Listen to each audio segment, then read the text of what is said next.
Good day, everyone. This is Gretchen from the division of Malaybalay City. Today, I will talk about the recognition of prior learning. But before I'll start, let me first show you a picture. Now, what do you see? What can you say about the picture? Leif Vygotsky, in his zone of proximal development theory, states that when a learner is in the zone of proximal development for a certain task, providing the appropriate assistance will give the learner the enough of a boost to achieve the task.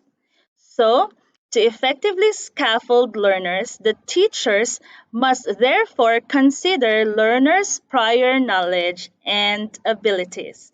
And that is exactly what we are doing when we conduct the recognition of prior learning in ALS. So, for today's session, you are expected to first identify the parts of the new RPL form.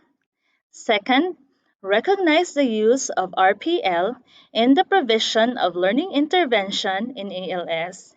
And third is to reflect on the importance of conducting RPL in the new normal learning landscape.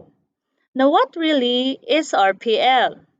The recognition of prior learning provides holistic assessments and authentic measure of learners' prior knowledge before their intervention in ALS.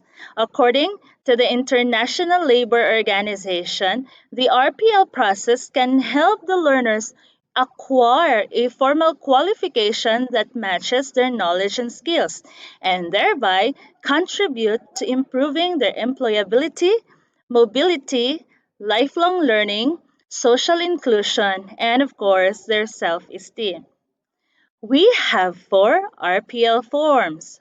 First, the documentation of life experiences. Second, the record of training. Third, the summary of work history. And of course, the fourth one is the learner's checklist of skills. Now, let us go to the first RPL form, which is on the documentation of life experiences. It documents a range of life experiences that the learners has had.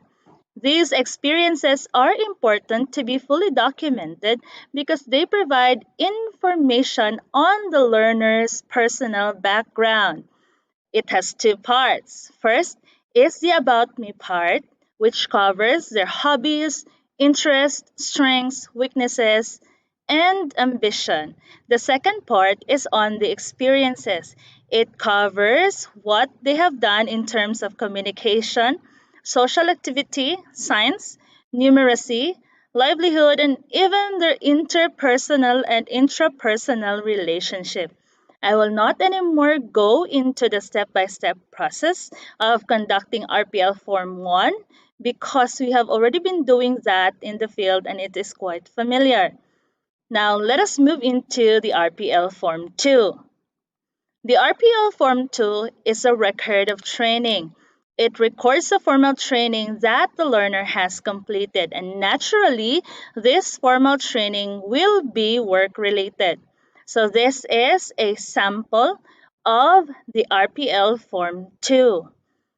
I have already provided you with a sample on how to fill it out. So, it has different columns on the title of the training program, the skills learned, the dates of attendance to the training program, the organizer or sponsor, and of course, the evidences of attending the training.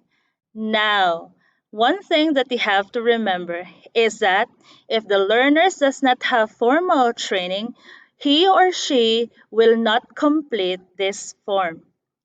The third RPL form is a summary of work history. It records all of the formal work that the learner has completed.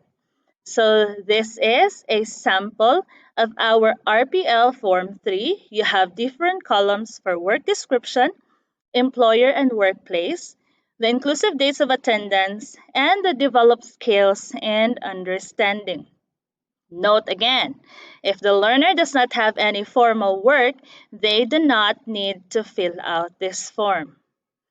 Now, one thing that we have to remember for RPL Forms 1, 2, and 3, there is no wrong or right answer in these forms because they refer to the learner's personal experiences.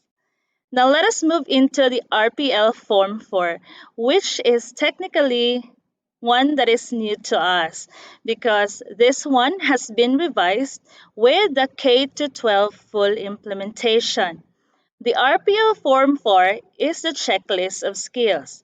It is used to assess the learner's competency in communication skills, scientific literacy and critical thinking skills, mathematical and problem solving skills, career and life skills, understanding the self and society, and digital citizenship. Those are our 6 learning strands in the alternative learning system. The result of the RPL Form 4 will serve as a basis for the development and completion of the individual learning agreement. Now, remember, you will only make the learner check those skills and competencies under the learning strands that is covered by their level. So for basic literacy, only in English communication skills, Filipino communication skills, mathematical problem solving skills, and for the lower elementary, we only have LS1, LS2, LS3, LS5, and LS6. So for our advanced elementary and junior high school level, all of the learning strands.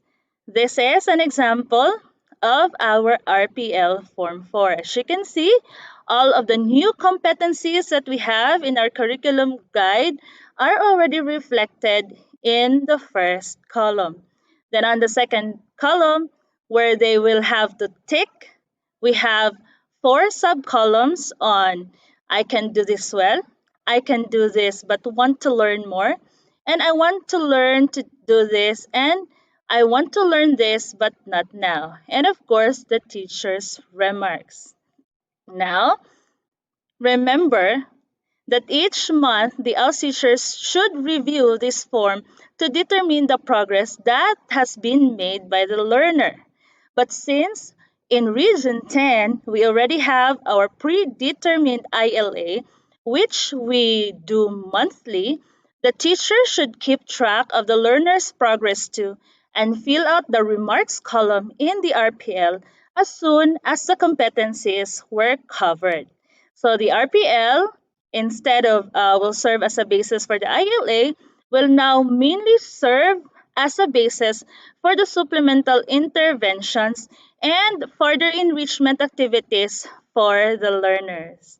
So, teachers, please remember that even if we have our ILA and MLP at present in Region 10, we still need to conduct our RPL. I hope these are all clear to you. Thank you very much, and God bless us all.